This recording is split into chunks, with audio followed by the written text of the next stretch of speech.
तुम्हारा पति मर चुका है, तो अब इस घर में तुम्हारे लिए कोई जगह नहीं है। निकल जाओ अभी के अभी इस घर से। प्रताप की दहाड़ से पूरा कमरा गूंज उठा। सुहाग रात की अगली ही सुबह, जब पायल की आंखों से आंसू भी नहीं सूखे थे, उसके जेठ प्रताप ने उसका हाथ पकड़कर उसे दरवाजे की तरफ खींचना शुरू कर दिया। पायल के हाथ पैर कांप रहे थे, पैरों तले जमीन खिसक चुकी थी। वह सफ़ेद चादर में लिपटे अपने पति आदित्य के बेजान शरीर को देख रही थी और प्रताप उसे धक्के मार रहा था।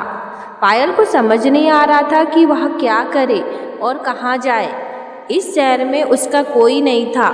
अचानक उसे अपनी मौसी का वह खौफनाक चेहरा याद आया तो उसका दिल दहल गया। पिछले 16 सालों से वह उस नरक जैसे घर में अपनी मौसी की गुलामी कर रही थी, जहां उसके मौसा की गंदी नज़रें हमेशा उसका पीछा करती थी।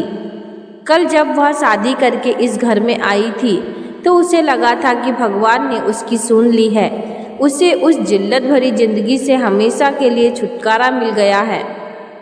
भले ही उसका पति आदित्य चल फिर नहीं पाता था, वह व्हीलचेयर पर था, लेकिन कल रात उसने पायल से कहा था, पायल, मैं तुम्हें दुनिया की हर खुशी दूंगा।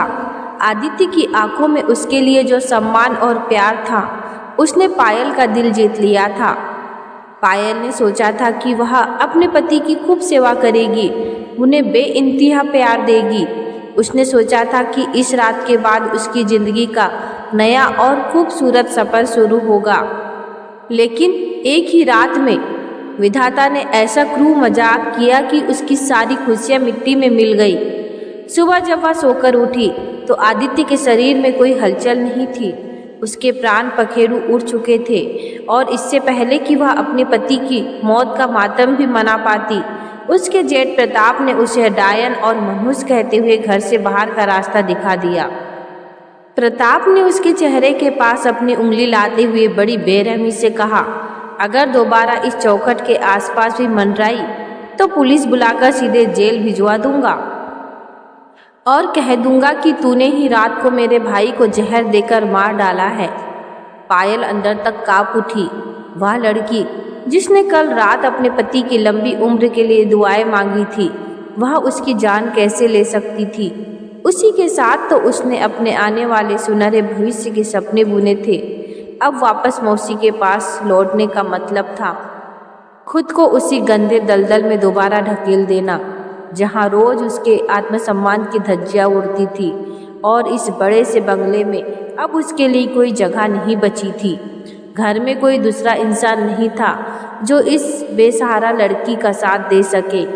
जेठ प्रताप ने शादी नहीं की थी और सास ससुर का साया सालों पहले ही सिर से उठ चुका था। यह शादी भी दूर के रिश्ते की एक बुआ जी ने करवाई थी, जो कल रात ही विदाई के बाद ही अपनी ट्रेन पकड़कर वापस जा चुकी थी। पायल रोती हुई जब आंगन से बाहर निकल रही थी तो घर का बूढ़ा नौकर रमेश काका रसोई की खिड़की से उसे देख रहा था। काका की आंखें नम थी, लेकिन वह बेबस थे। कुछ कह पाने या कर पाने की स्थिति में नहीं थे। प्रताप का खौफ उस घर पर इस कदर हावी था कि कोई उसके खिलाफ मुंह खोलने की हिम्मत नहीं कर सकता था। पायल आहिस्ता आहिस्ता सूनी सड़क पर चलती जा रही थी। तपती धूप उसके सिर पर थी, लेकिन उसके दिल के अंदर जो मातम था, उसके आगे यह धूप कुछ भी नहीं थी। वह सोच रही थी कि हे ईश्वर, मेरे इस अभागे जीवन का उद्देश्य क्या है। बचपन में माँ बाप छीन लिए, जवानी में मौसा मौसी के जुल्म दिए, और जब एक रात के लिए सिंदूर की खुशी दी तो सुबह होने से पहले ही उसे भी छीन लिया। अब मैं कहाँ जाऊँ? तभी अचानक उसके हाथ में मौजूद पुराने मोबाइल पर एक मैसेज टोन बजी। पायल ने ठिठक कर फ़ोन की स्क्रीन को देखा। किसी अनजान नंबर से एक वीडियो आया था। जैसे ही उसने उस वीडियो को प्ले किया, उसके पैरों तले की ज़मीन पूरी तरह खिसक गई। उसके माथे से ठंडे पसीने की बूंदें टपकने लगी। उसे अपनी आँखों और कानों पर यकीन नहीं हो रहा था। उस वीडियो में उसका जेठ प्रताप किसी से फ़ोन पर बात कर रहा था और हंसते हुए कह रहा था, काम हो गया है। वह अपाहिज आदित्य हमेशा के लिए रास्ते से हट गया। अब इस करोड़ों की पुश्तैनी जायदाद और यह बंगला सीधे मेरे नाम होगा। उस मनुष्य लड़की को तो मैंने धक्के मारकर निकाल दिया है। पायल ने कांपते हाथों से मोबाइल को कसकर पकड़ा। उसके भीतर का रोना और बेबसी अचानक एक धड़धड़ती हुई आग में बदल गई।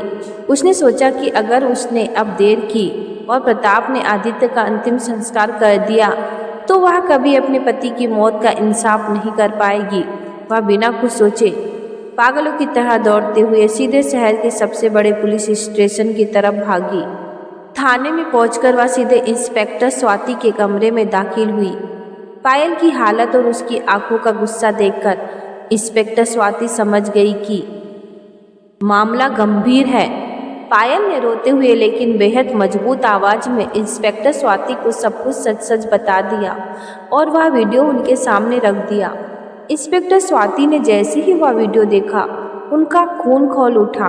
उन्होंने तुरंत अपनी टीम को तैयार होने का हुक्म दिया और सायरन बजाती गाड़ियों के साथ पायल को लेकर उसके ससुराल की तरफ निकल पड़ी। जब पुलिस की गाड़ियां उस आलीशान बंगले के सामने रुकी तो वहां तमाशा चल रहा था। प्रताप अपने भाई आदित्य के शव को आंगन में रखकर ढोंग कर रहा था।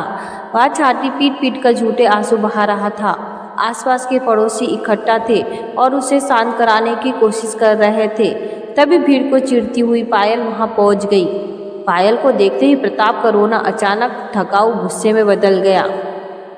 वह दांत पिसते हुए अपनी जगह से उठ खड़ा हुआ और चिल्लाया, तू, तेरी हिम्मत कैसे हुई यहाँ दोबारा पैर रखने की? इस मनुष्य लड़की ने कदम क्या रखा? मेरे हंसते खेलते भाई की जान चली गई। अब मैं किसके सहारे जीऊंगा? मेरा भाई चल फिर नहीं सकता था लेकिन वह मेरी जान था। तूने रात ही रात में उसे मार डाला। अभी के अभी यहाँ से दफा हो जा वरना मैं खुद पुलिस को बुला लूंगा। पायल इस बार पीछे नहीं हटी। वह अंगारे की तरह प्रताप के सामने खड़ी हो गई और उसकी आंखों में आंखें डालकर बोली, आपको पुलिस बुलाने की तकलीफ करने की जरूरत नहीं है जेठ जी, क्योंकि पुलिस को तो मैं खुद अपने साथ लेकर आई हूँ। पायल के इतना कहते ही पीछे से इंस्पेक्टर स्वाति अपनी पूरी टीम के साथ आंगन में दाखिल हुई। इंस्पेक्टर स्वाति को देखकर प्रताप के चेहरे की हवाइयाँ उड़ गई। उसका झूठा रोना गायब हो गया। इंस्पेक्टर स्वाति ने कड़क आवाज में कहा, क्यों प्रताप जी, भाई की मौत की वजह जाने बिना ही इतनी जल्दी अंतिम संस्कार की तैयारी कर रहे हो? क्या छुपाने की कोशिश है? प्रताप सकपका गया। उसने अपनी थूक निगली और हकलाते हुए बोला, नहीं नहीं मैडम, ऐसा कुछ नहीं है। डॉक्टर ने कहा कि उसे दिल का दौरा पड़ा है। अब जो चला गया उसे वापस तो नहीं ला सकते ना। मुझे मेरे हाल पर छोड़ दीजिए, मुझे कोई जांच नहीं करानी। ऐसे कैसे छोड़ दे प्रताप जी? इंस्पेक्टर स्वाति ने उसकी तरफ कदम बढ़ाते हुए कहा, यहाँ दिल का दौरा नहीं पड़ा है बल्कि यह एक खौफनाक साजिश हुई है और जब तक सच सामने नहीं आता यह लाश यहाँ से नहीं हिलेगी। प्रताप ने विरोध करने की कोशिश की। मैडम, आप बिना किसी सबूत के मेरे घर में आकर तमाशा नहीं कर सकती।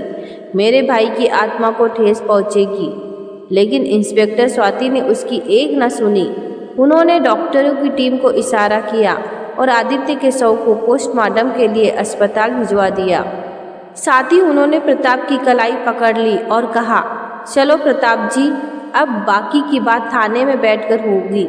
प्रताप चिल्लाने लगा, यह नाइंसाफी है। भले ही मेरी भाई को किसी ने मारा हो लेकिन उसमें मेरी क्या गलती है? आप मुझे किस बिना पर ले जा रही हैं? तब इंस्पेक्टर स्वाति ने पायल के हाथ से मोबाइल लिया और वह वीडियो प्रताप के चेहरे के सामने चला दिया। वीडियो में खुद की आवाज़ सुनकर प्रताप हक्का बक्का रह गया। उसका पूरा शरीर पसीने से नहा गया लेकिन वह शातिर अपराधी था।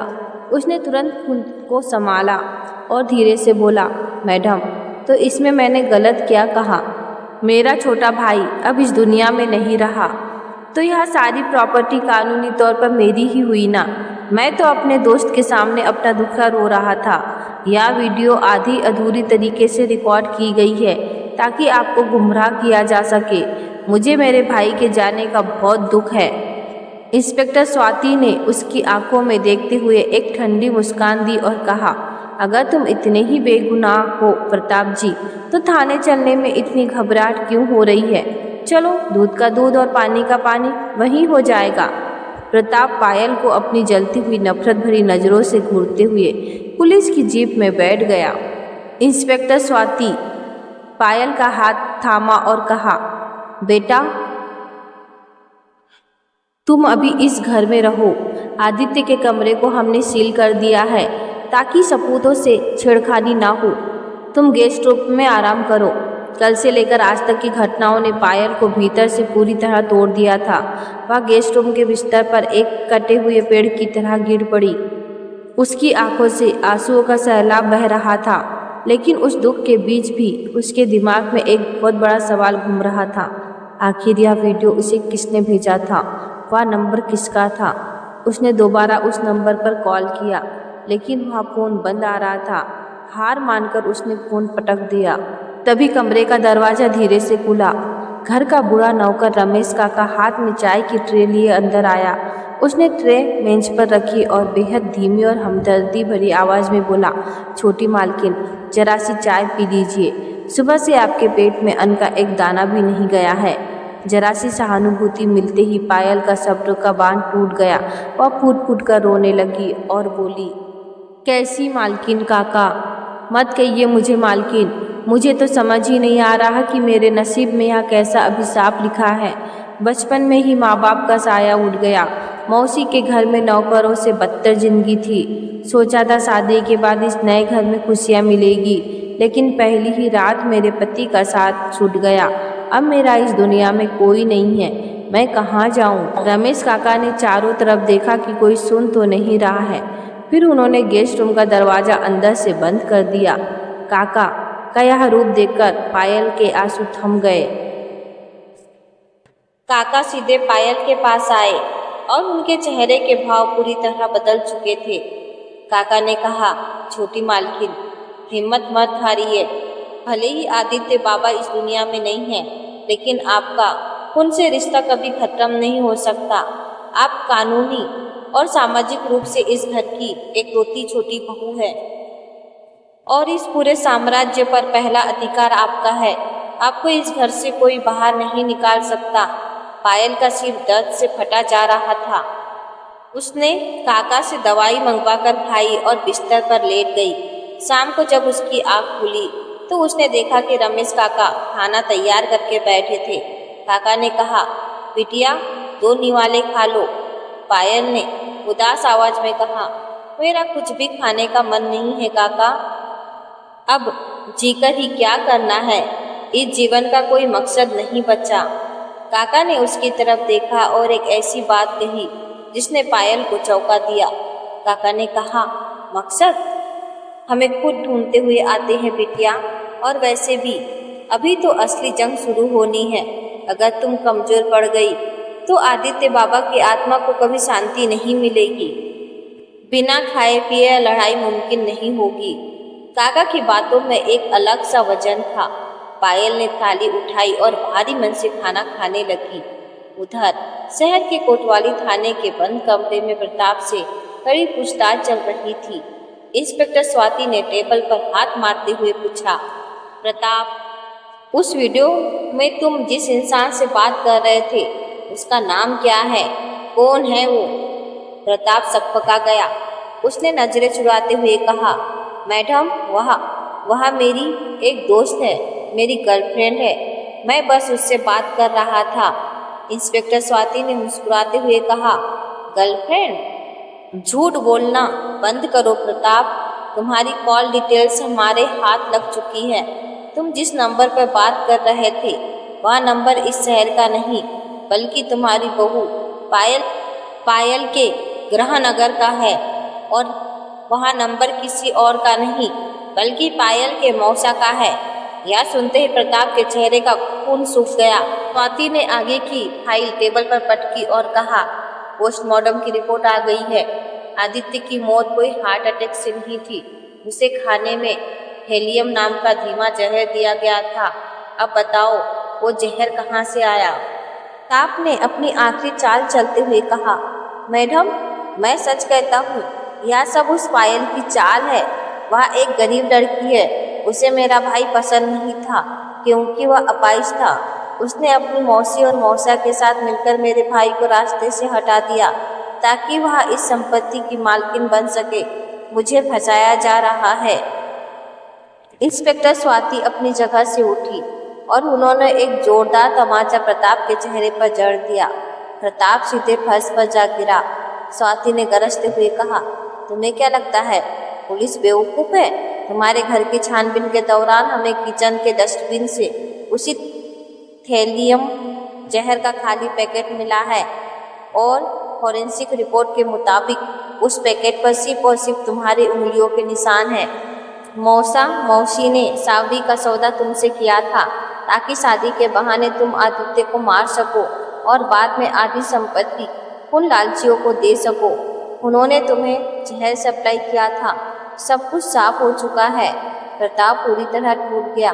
उसे समझ आ गया कि अब बचने का कोई रास्ता नहीं है।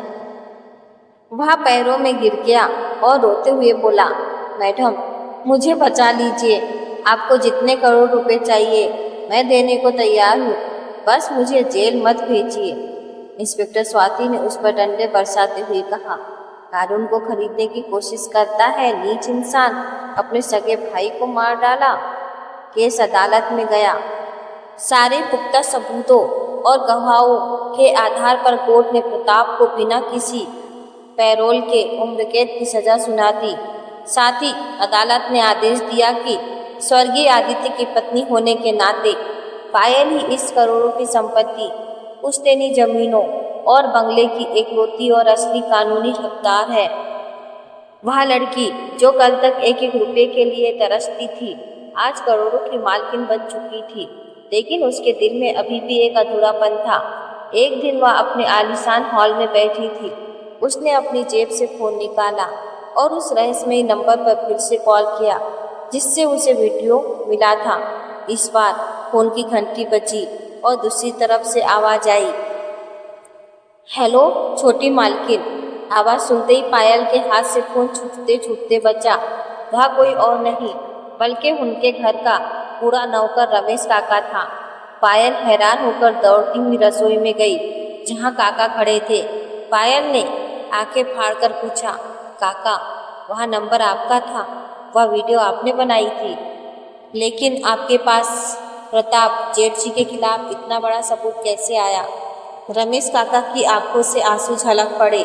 उन्होंने अपने हाथ जोड़े और कहा, हाँ बिटिया, वह वीडियो मैंने ही बनाई थी और आज मैं आपको एक ऐसा सच बताना चाहता हूँ जो मैंने सालों से अपने सीने में दफन करके रखा था। मैं इस घर का सिर्फ एक और नौकर नहीं हूँ बिटिया, मैं आदित्य का सगा मामा हूँ।